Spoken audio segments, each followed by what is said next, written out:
அஸ்ஸலாமு அலைக்கும் வரஹ்மத்துல்லாஹி வபரகாத்துஹு. ரமலான் தொடர்பான கேள்விகளும் அவற்றிற்குரிய பதில்களும் என்ற அந்த தொடரிலே கடந்த சில நாட்களாக நோன்பை முறிக்கக்கூடிய அல்லது நோன்பை முறிக்காத அந்த விஷயங்களை பற்றி நாங்கள் பார்த்து வருகின்றோம்.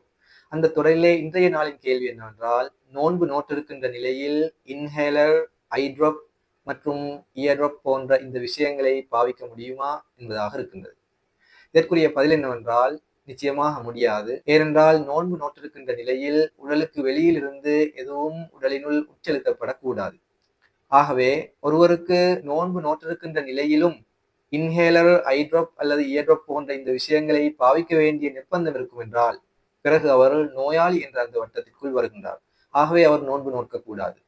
ஆனால் ஒருவரால் சஹருடைய நேரத்தில் இவற்றை பாவித்துவிட்டு நோன்பு திறக்கும் வரை அதனை பாவிக்காமல் இருக்க முடியும் என்றால், பிறகு அத்தகையவர்கள் நோன்பை கட்டாயமாக நோக்க வேண்டும்.